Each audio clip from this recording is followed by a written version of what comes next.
It's Mock Draft Monday. Peacock versus Williamson, odds versus evens. We're going through what we would do in the 2026 NFL Draft. This is Locked On's NFL Six-Pack. 6 bold takes from 2 guys who just flat out know football. NFL experts Matt Williamson and Brian Peacock bring pure NFL talk.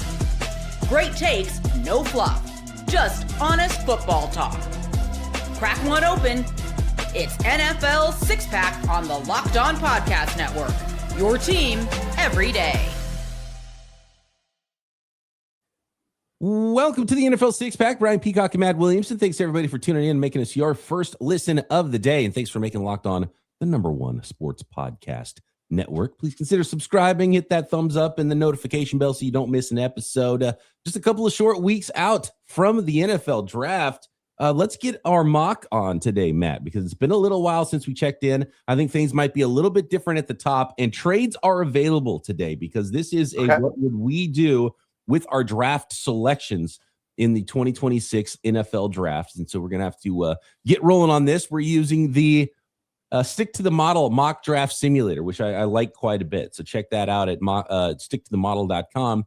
And you get the honors of going first. You're going to do the odds in the first round. I'm going to do the evens. And I think we have an opportunity to do some fun things in this draft and what we would do. And I think it might change things from the way things looked in some other mock drafts that are getting pretty chalky. I got to be honest, Matt. Yeah. So hope everyone had a wonderful holiday Easter weekend, whether you are into that or not. I hope your young son BP had had a good Easter basket and got some chocolate bunnies and all that good stuff. Too much chocolate, had a good time. My son's 7. He did learn that mom was the Easter bunny this year. So that was a big one because mom didn't hide the candy that was hidden in the eggs. And then he found just the bag of candy that was the same candy that was in the eggs. And he's like, Mom is the Easter bunny. And so the cat's out of the bag. The bunny's out of the bag there. My son is my oldest, was unusually young when he came up to me and he's like, Dad, so like a 6-foot rabbit comes hopping through our house in the middle of the night and leaves us a basket. I'm like, do you believe that? He's like, I don't believe that. Yeah. And then like a month later, he's like, this Santa Claus fella, I'm not sure about him. He figured it out real young. But anyway. You know what else happens? We have a smart speaker. And so now Leo's asking all the questions. And so then he's like, is the Easter bunny real? And the smart speaker's like, the Easter bunny is a great tradition. It is not real, just like Santa, just like everything. And he's like, you keep processing. Like the speaker told him that everything is fake. And so now the Tooth Fairy and Santa and really hit that hard for him. But there we go. Oh, wow. Someone's going to tell him. That's a big weekend. Yeah. Anyway, my town is abuzz. The draft is coming here very soon. There's million people coming to flock to Pittsburgh. It's going to be nuts. I get the first pick. I'm taking Mendoza. I don't want to spend any time on that. Let's get into the nitty gritty. Let's get this mock draft going. There's no reason to delay the first pick, which is Fernando Mendoza. Maybe we can do a Raiders pick at the end of this, just in the second round, just to let Raiders fans have a little bit more fun. All right. Matt's the odds. I am the evens. This is going to be Arvel Reese. It's still pretty chalky here at the top. I think he's the next best prospect. I did hear Daniel Jeremiah say that he thought that if Carnell Tate was 205 pounds instead of 195 and maybe got into the 4.4s in his 40, that he would be in serious consideration for the number 2 pick in the draft. But alas, that's not what happened. And so I think it's between Bailey and Arvel Reese. And I tend to agree with Arvel Reese here, Matt, at number 2. So that puts you on the clock with the Arizona Cardinals at pick number 3. And we're doing this basically how we would do it with some influence. We don't want to get too crazy. I mean, make it make sense for what we're hearing about the teams as well. Mm-hmm. I don't love this pick. Frankly, I'd be fielding offers left and right if I was number 3 here because the Cardinals have so many needs. But I would take Malagoa. Well, there's a phone call before you turn in that card. Oh, okay, Matt.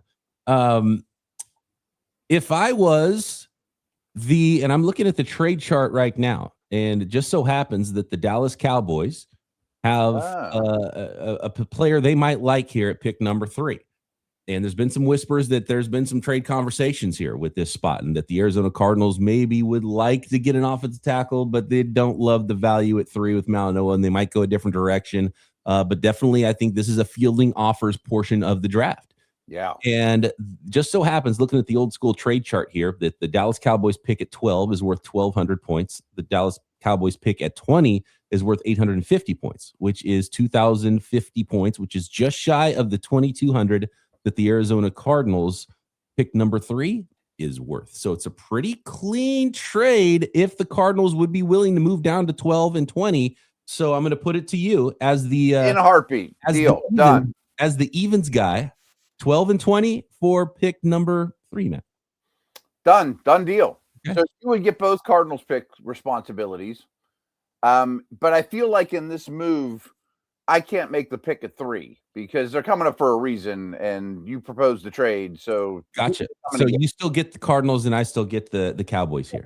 We can still go odds and evens from here on out. It's just I'm not going to make a pick that the Cowboys wouldn't have come up with. You know what I mean? Right. The Styles. I am coming up for, hold on, we got to complete the trade here. 12 and 20. Okay. Number 3. It does say that. I know it's supposedly not enough, but I don't care in this trade. Just a little bit shy, but I mean, I think I would take this in a heartbeat if I'm the Cardinals too. Yes. You know, I mean, the real world, maybe I'd squeeze another 3rd round pick out of you next year. Maybe you're not going up for a quarterback. I think at a certain point, the Cowboys would say, yeah, I'm thrilled to get out of 3. But, no, this is David Bailey. This is to get a dynamic edge rusher that I think I think Sonny Styles would be an interesting one there as well. I think linebackers can be had. We're seeing how much edge rushers are getting paid in the open market. You know, they would have had to give up 2 first-round picks just to get a guy to go get the quarterback potentially anyway. If they're trying to trade for a big-time guy in the offseason, $100 million for Odafe Owe, who didn't have any sacks for halfway through his season last year, right? That's the position you would move up for, if not quarterback. So I'm going David Bailey here to the Dallas Cowboys at 4. And that keeps you on the clock at 4 then. Oh, then I'm still on the clock at 4. Guess what? We're still staying on the defensive line. I've struggled with this. Running back at 4, I cannot do it. Sonny Styles, linebacker, he lacks a little bit of violence, I think, that Robert Saleh would want with the Tennessee Titans. Matt. I'm going to go with Ruben Bain, and damn the arm length. He's just a monster of a football player. Ruben Bain. We've got edge rushers flying off the board at 2, 3, 4 here. I don't think that's insane too. I more and more I think tackles and edge rushers are going to go. Giants will take Styles though. I think a leader of the defense, playing behind guys like Lawrence. Maybe he doesn't have to be the most violent dude out there. I'm pretty happy with Styles at 5. I went back and watched some more Styles, and it's like when you see him tackle guys, he just ends up on the side of them, kind of behind them, dragging them down. He's a former safety, but he also flies around and has such ridiculous athleticism. Yes. And so you don't have a problem at all with Sonny Styles going high. I don't know if he's the right fit for Saleh, and Saleh has been so good with the Titans at developing those mid-round, later round linebackers, so whether it's CJ Allen in round 2, I think that's the idea here. If you're the Titans, you're like, look, we can go get a Jacob Rodriguez, we can get a linebacker, but it's all about the front. It's all about playing violent, and who is violent is Ruben Bain. So I kind of like the way this goes, to be honest with you, through the first 5 picks, man. Okay. Yeah, and I'm also looking at it with Styles that I'll get a receiver in the 2nd round for the Giants. I can't. This is the tough one for the Cleveland Browns at pick number 6. And I went through this process. We were asked in our mailbag about, okay, what, if you wanted to go wide receiver, offensive tackle with the 2 picks, I think the better value here is to get the best receiver in the draft at 6. And I think there will be an offensive lineman. And who knows, maybe they'll feel the need that they have to move up a couple spots if they want to fly off the board. And I think there's an opportunity for linemen to fly off the board. But I think some of those teams that might pick linemen can be behind the Browns. So maybe a team has to get up in front of the Browns to get the last, say, clean offensive tackle that they like at 24. So that could be an interesting hinge point in this draft. But I am going to go Carnell Tate out of Ohio State here, staying in the state of Ohio at 6 to the Browns. I assumed you would, but I thought maybe with Mauigoa still available, that might have, as opposed to Freeling or. The more I watch Mauigoa, I think he's a guard. He's not a left tackle. He's a right tackle and maybe a guard and maybe a really good one, but he's just not a slam dunk. I'm going to take, he's just losing a lot of tiebreakers for me, whether it's Bailey, Bain, even Sonny Styles and Carnell Tate in some ways. But I think, he'll fly off the board at some point pretty soon because that's going to run out. Yeah. I mean, tackles I think are going to go, but all these guys have flaws. Yeah. I've got the Commanders here, right? Commanders at 7. This comes down to Love versus Downs. And I know neither's a premium position, but I'm going with Love just because I think it's going to make Daniel's life a lot easier. And I think this is kind of how it should go from running back in the first round is not really, a thing I would potentially do, especially early in the first round. It comes down to, now positional value at safety is not that high either. And Caleb Downs, that's the thing. Yeah. Caleb Downs had the knee thing, which it sounds like it's maybe not a big deal, but there's no 40 time. He's not 6'2", 220. Derwin James running 4.45s. In fact, we don't know what his 40 time is. And he's 5'11 and a half, 200. He's not physically imposing to be a top 10. And I mean, instincts are off the charts. I actually just watched him yesterday, and he's a fun player, and he can play either safety spot. He is so instinctive, but you're really trusting the tape without like big time testing numbers for a safety in the top 10. I think that is where the running back would win the tiebreaker. Yeah. Again, because it wasn't, the running back versus left tackle, or edge, it was running back versus safety. So I'm like, give me maybe the better player.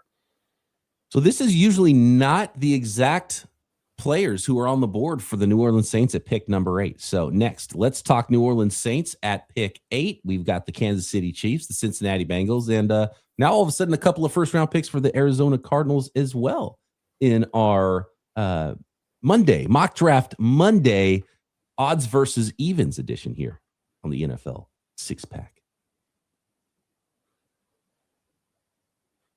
Today's episode of NFL 6-pack is brought to you by Indeed. Workplace chaos. I've seen it. I'm sure a lot of people out there have seen it. Deadlines stacking up, inbox overflowing, and the one position you have to fill still sitting open. When the pressure's on, you need the right hire. This is a job for sponsored jobs. Indeed Sponsored Jobs helps you reach the people who actually fit what you're looking for. Skills, experience, location. So you're not just hoping the right candidate stumbles across your post. And here's a stat that says it all. In the minute that I've been talking to you, companies like yours made 27 hires on Indeed, according to Indeed data worldwide. So spend less time searching and more time actually interviewing candidates who tick all your boxes.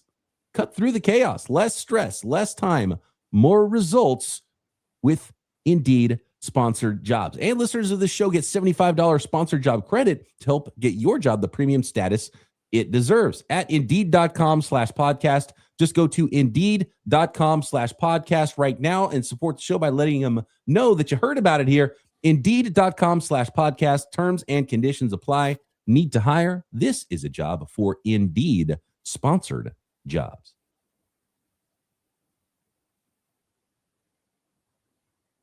Before we get to pick number 8, I want to remind everybody, especially the everydayers out there, about the Everydayer Club. Ad-free. We're talking ad-free episodes of this podcast. It's perfect for everydayers, and an invite to a Discord group chat with me, other hosts, other listeners of this show, Talking Ball. Tap the link in the show notes or go to NFL6pack.supercast.com to learn more. So we are now on the clock at pick number 8, which is my selection here for the New Orleans Saints. And usually what happens at pick number 8 is there's a Reuben Bain that kind of slides down here. And usually you don't have an opportunity to draft an offensive tackle, which I don't think is the right pick for the New Orleans Saints at pick number 8. And so it probably comes down to Caleb Downs or Mansour Delane, or the best players available as we sit here for the Saints. Now, the Saints are a team that has plenty of needs. I think the Saints at pick number 8, kind of like pick number 3, would be a good spot where, potentially a team comes up and says, look, we need a specific player that's not going to get outside of the top 12 picks that we really like and potentially moving up here. And I do think there would be an opportunity for some trades in this draft. I think they would probably draft Carnell Tate if he was around potentially. Yeah. The other Ohio State wide receiver and Chris Olave. I don't think I can draft any of the other wide receivers right now, right here. So to me, I think I've got to look at the defensive secondary. And keeping Delane at the Bayou. I think it's Delane, man. I think it has to be Mansour Delane here at pick number 8 for the New Orleans Saints. I think that'd be fine. I have any qualms with that whatsoever. I mean, maybe somebody likes McCoy better, but I can't say I'm at that point yet, after one workout. No, I think that makes all the sense in the world. Kansas City Chiefs at pick number 9. So as the Chiefs, we're thrilled that Downs is still available. But a week or two ago, Peacock put in my head about Malagoa going to the Chiefs. I planted a seed. You really did. It's grown? And it's grown. And I think you run to the podium because they need a right tackle. They are, I hate, the cliches you hear this time of year. We're never going to pick in the top 10 again because we're so good. Well, most teams, Atlanta had that thought and blah, blah, blah. Well, the Chiefs, I actually believe it. You're not going to be in a position to draft a starting tackle very often for this organization. So you just do it. Especially the way this board has fallen. Yeah. And, you're sitting there at pick, they have pick 29. They have a pick 40. You probably aren't going to get a clean offensive tackle prospect at those spots. But no. A really good defensive back. I agree. I think there's an edge rusher to take now because that run already happened. So it's Francis Maunoa. I think that's the way to go. And then the Bengals just sit back and say, cool, really good player fell to us, and he plays defense, and we're going to draft Caleb Downs, and that's pretty easy. Yeah, I think it is too. Yeah. So that brings me to the Dolphins. They have so many picks, I almost always mock them. Sadiq or a receiver because their pass catchers are so bad. But the Packers are in charge of this organization now, and they don't take those guys high.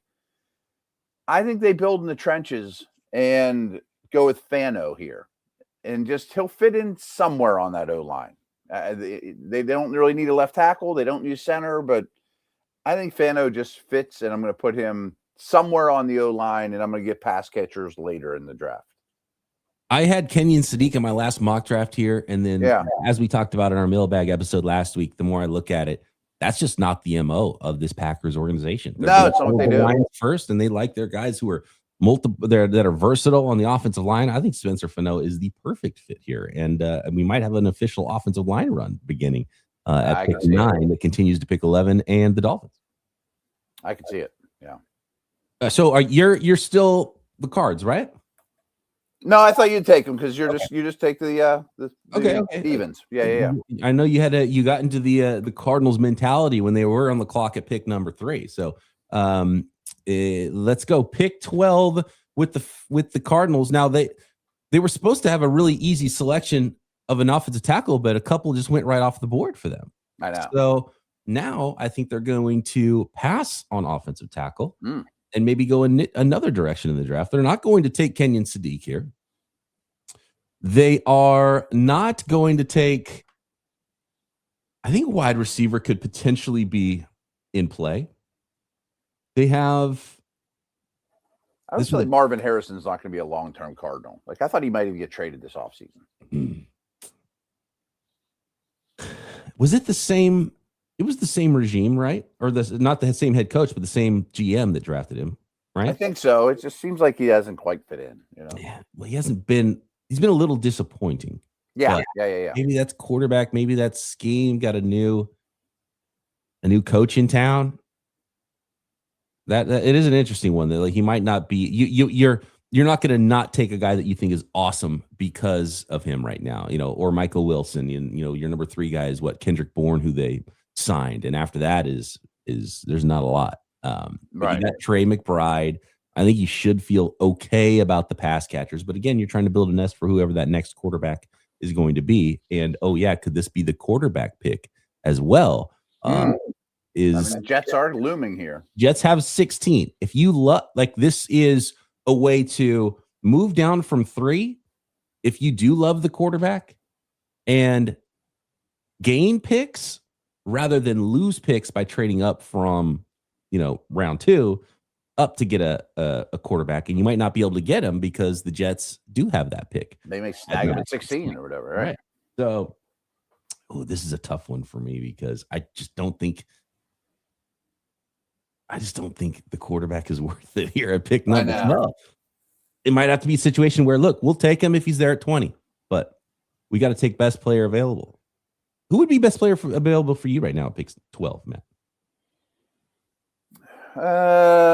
Maybe Vega. Yeah. Maybe McCoy. Maybe Freeling, but you got a left tackle. Yeah, you need the right tackle on this one. Yeah, I mean, Vega would be a monster guard for them, but are you taking a guard at 12? I mean, you're building a nest for a quarterback. Quarterback kind of makes sense, and it wouldn't kill you if he was terrible. You could get out of it like a Josh Rosen situation, but you don't want to go down that road either.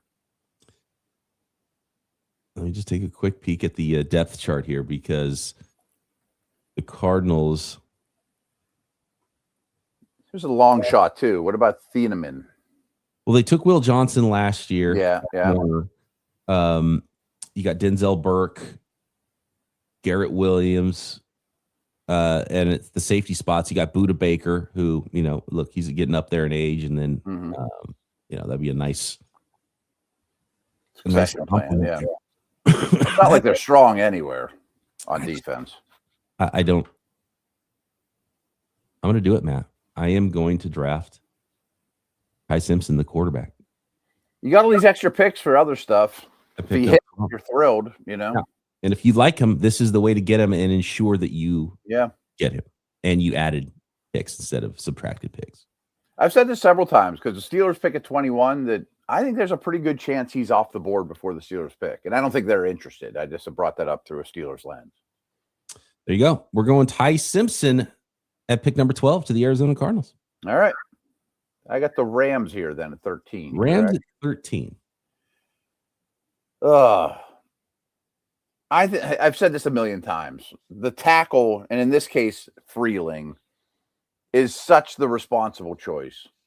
But with weird Puka stuff and weird Adams stuff going, I think they would take Lemon. I'm taking Freeling, though.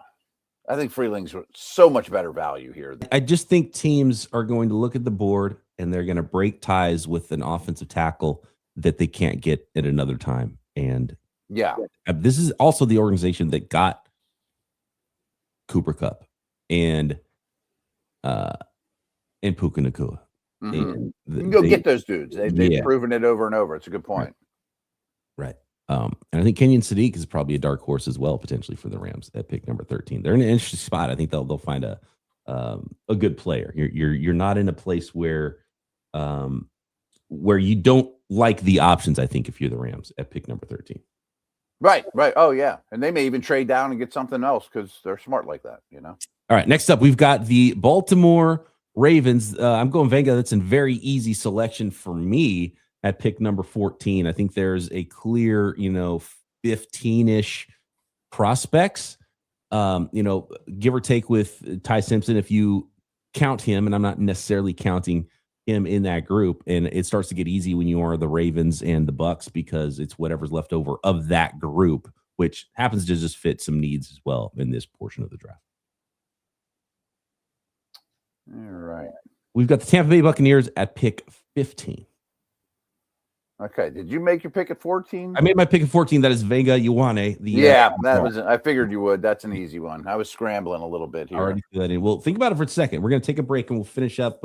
We'll go quick here in the final selections, the back half of round one on this mock draft Monday.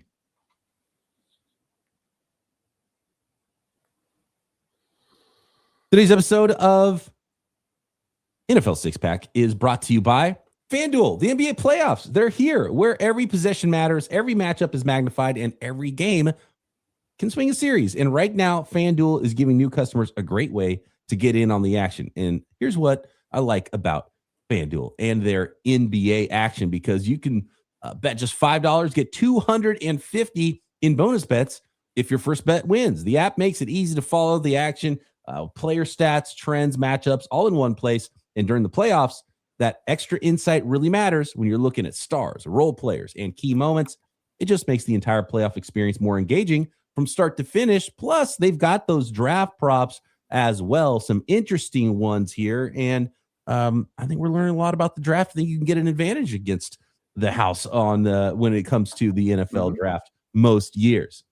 And of course, NFL futures. So head to FanDuel.com to get started. That is FanDuel. Play your game.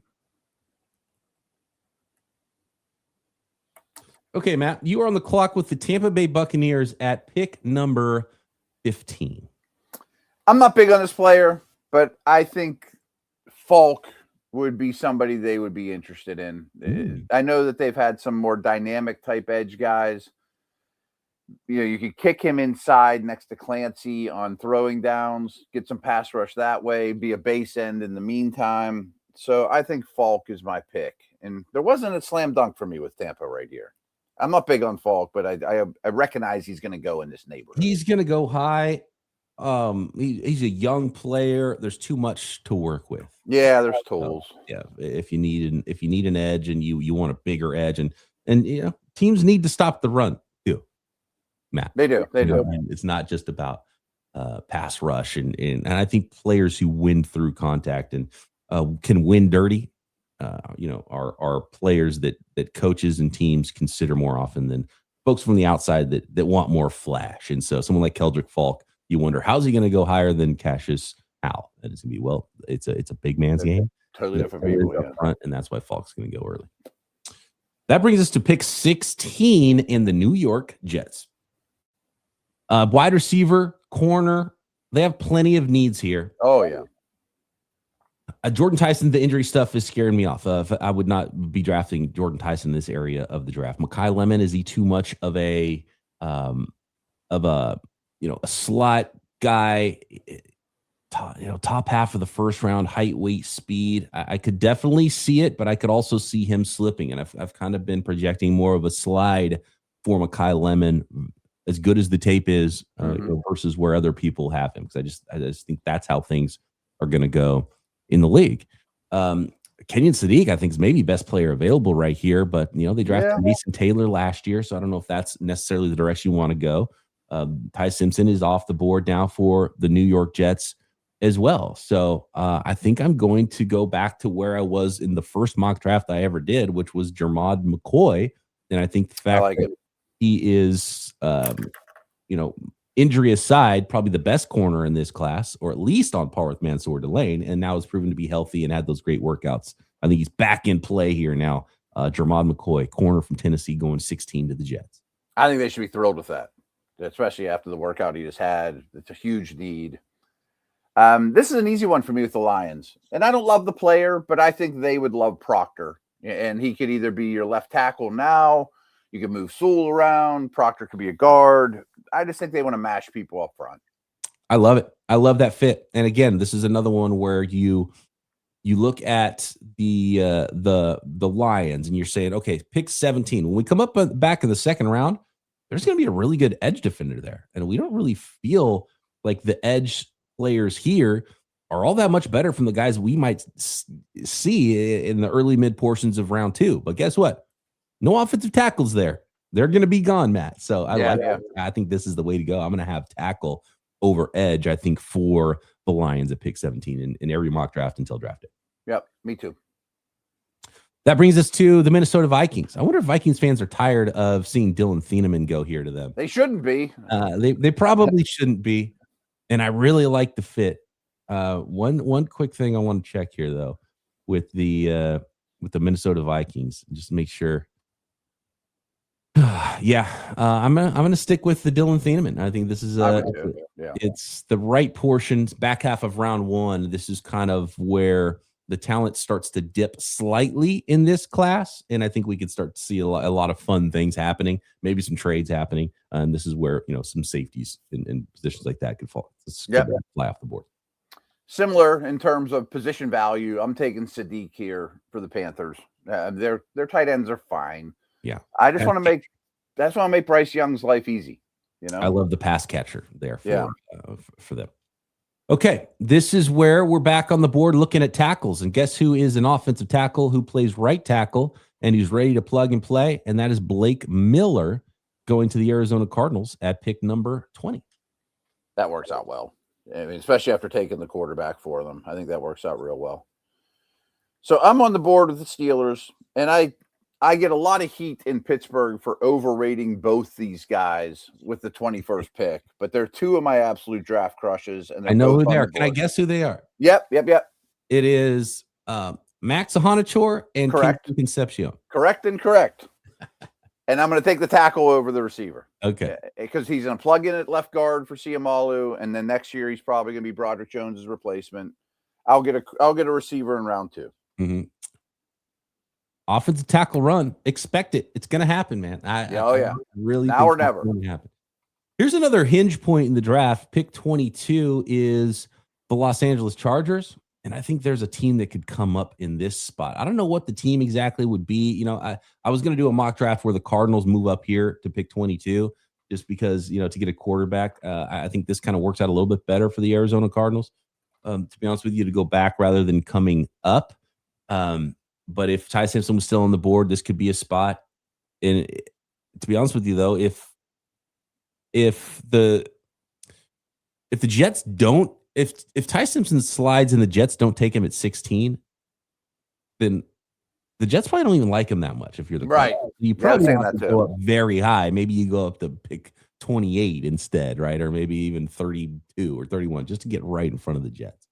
If you really do like him, because the Jets would signal that they don't love him if it were to happen that way. But for the Chargers, I think you probably have to start looking at, I don't know. I mean, the wide receivers are clearly where the strength is right now. There's some defensive backs, and Cassius Howell would be in play. I think that front 7 would be a spot where you could start considering some players as well, based on who's on the board here. This is a tough one at 22, which is why I think it could be a hinge point. I think you just got to start going.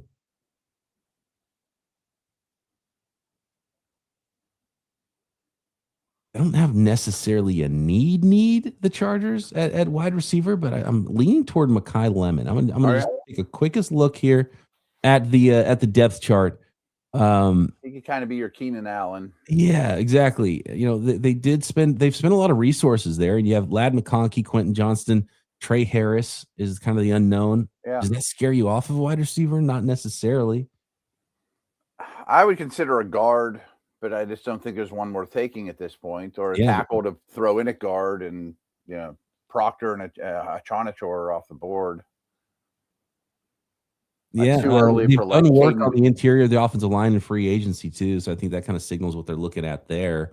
You're not going to draft a first round tackle, right? No, stay at tackle. So that's not an option. D tackle would be great, but I'm not taking McDonald this early or back. No. I do think Caleb Banks is a freaky dude, and if he didn't have the foot thing and it's just an incomplete right now for him, it might be a little bit early, but I don't know if we should actually necessarily be shocked if a team really likes him. But there's the foot injury, and so much different than all the other D tackles. I'm going to take Mekhi Lemon here. It's just I get it. Right fit, and I don't think those other receivers are going to scare you away from it. I'm sticking with the receiver theme because I don't think A.J. Brown's going to stick around much longer. And I probably would have went with Lemon, but I'm going to take Cooper out of Indiana. Bigger body, after the catch guy, pretty friendly for Hurts. Yeah, I love the fit here. Lemon, Cooper in this 23 range to Philly. A.J. Brown is going to get shipped off at some point, I think, and I like those fits. That leaves me a pretty easy one. Caleb Lomo here, left tackle. Oh, yeah. Cleveland Browns. Pretty happy about that. Worked out quite well for you on that. Tate Lomo. That's been the combo. Maybe it's too chalky that it can't possibly happen, but I just feel like that's the plan. And suddenly, there are no tackles left, Matt.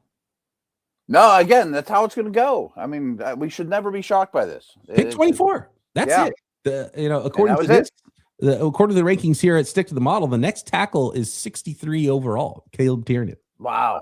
And there's a big drop after those guys. And and that's what I'm saying. And so if you need that tackle, you got to take him in round 1. And, there might be some other guys that you like, but they're not clean like this guy is a starting tackle. So pick 24 and we're out, Matt. All right. I got the Bills, right? Chicago Bears, pick 25. Oh, okay. Yeah. Yeah, Bills. I think it's going to be defense. I'm not big on Parker, but he's people still keep putting him in the first round. I'm going to go with McNeil Warren. Ooh, okay. I like it. Emmanuel McNeil Warren, safety out of Toledo. Yeah. They lost both their starting safeties, right? The Chicago Bears did in I just think free agency. They could definitely use them. Yeah. Oh, yeah. Absolutely. They did add Kobe Bryant, but I'm not sure that's in enough. fact, I think that's a kind of a fantastic fit. You go McNeil Warren paired with Kobe Bryant on the back end of that defense. Yeah. That's a good starting point. Absolutely. Buffalo Bills transitioning to a 3-4 defense.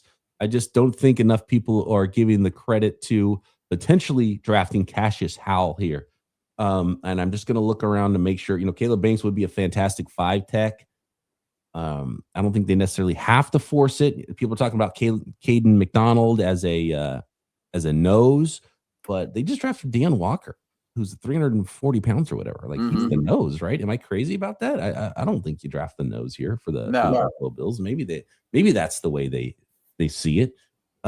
I think you could start talking about Avion Terrell. I think you can start talking about a receiver, whether it's Boston or Tyson or Casey Concepcion, because that's where the strength of this area of the draft is here as well. But they made the move in the offseason for a wide receiver too. So I think Cassius Howell is my pick. Okay. Yeah, 3-4. And the 3-4 teams are going to love Cassius Howell, the way he flies off the edge, and are going to be less concerned. And he can play backwards as well. He can move. He can move in space. Less concerned about the arm length if you don't want him to be more of a down lineman. And so 3-4 outside linebacker. Cassius Howell to the Bills at 26. That brings the Niners up for you, Matt. I'm interested to see. I don't like speaking for you here. I think there's a pretty clear player here. Just if I was to hint at you, let me cheat off your paper. Yeah, okay. Who would you say? So I think there's a pretty clear player, the way the draft has fallen here, that would really help the San Francisco 49ers a little bit now, but for sure in the future because of what their certain position group looks like. He's a player that you like, and I think he would be a really nice fit for the 49ers, especially the way the board falls. There's no Max Onachor, no Caleb Longmore here. Even Cassius Howell's a player I think I would consider for the 49ers. So, it would be edge. It would be wide receiver. It would be offensive line. There's no safety that you could take here. I don't think the 49ers are a team that values safety high anyway. So, yeah, I think one of your favorites would be one of the 49ers favorites here. Well, the guy I have the check mark by, and what you were saying lines up with Casey Concepcion. Yep. I think that would absolutely be. I got the stamp of approval from you, so I'm going with it. I didn't want to say the name, but you hit it pretty strong. Christian Kirk's on a 1-year deal. They've got a solid 1, 2, 3 at wide receiver right now, but they don't have a return man. And one of those 3 wide receivers is going to get hurt at some point in this year. And you don't have a lot, under contract in the future. So KC Concepcion can give you some instant offense now. And it could be a really nice piece going forward for Kyle Shanahan's offense. And they need some run after catch. And that's what Casey Concepcion can do. So love that pick here. Yeah. Shanny would scheme him up. Absolutely. Houston Texans at pick 28.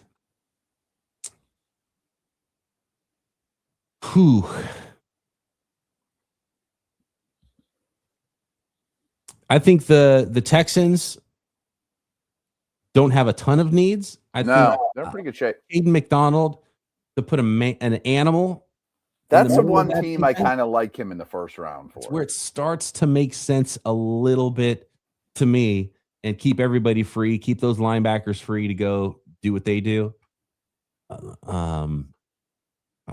They've attacked wide receivers so often. They've got a nice group of wide receivers. I'm going Caden McDonald, I think, here. Yeah, I have no problem with it. I mean, I think it's a little early for like Basantis or one of those guys too. And pure guards.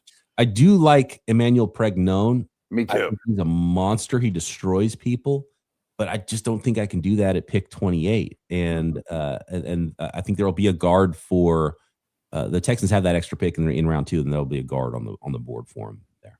I tend to agree. That leaves me with who here? We got the Kansas City Chiefs at pick 29. Yeah. I think this works out well. I'm going to take one of these 2 corners, either Hood or Terrell. I prefer Terrell. He's a little more McDuffie-ish. Yep. And I think he's the better prospect. So I just kind of filled in that gap that I created by trading the pick, you know. Yep. And that's why you don't wait for tackle if you're the Chiefs and you have that decision at 9 versus 29, and there's a lot of good DBs still on the board. Yeah, that's the move. Who is the best lineman? Because we know that the Miami Dolphins are going to build up front. They went offensive line, Spencer Fano at pick 11. Now, I might consider receiver at this point, though. Finally, like Jordan Tyson. I think this is where you start to kind of look at some of those things. You could go Mesidor. You could go, Woods, Caleb Banks. I think TJ Parker. I think all of these types of players would be in play potentially for the Miami Dolphins. You know who is a first round guy, and he's going to go in the first round is TJ Parker. I think he's going to go. Jordan Tyson, the injury stuff scares me away a little bit. But you know what? I think this is the team that could take that. Yeah, I'm going to go Jordan Tyson.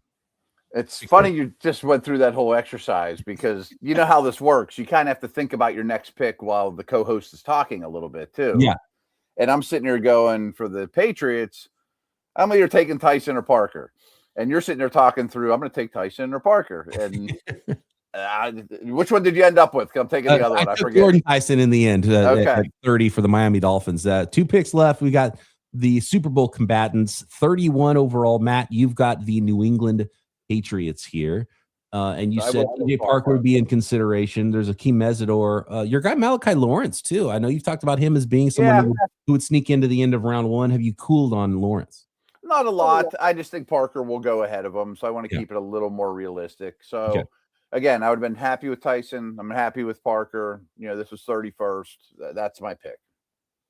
Like it. And if Parker was there, I probably would have taken Parker for the Seattle Seahawks here at pick number 32 because I think they have an opportunity. This is a team that's trying to win now, trying to return back to the Super Bowl. I'm going to go Akeem Mesidor here. Oh, okay.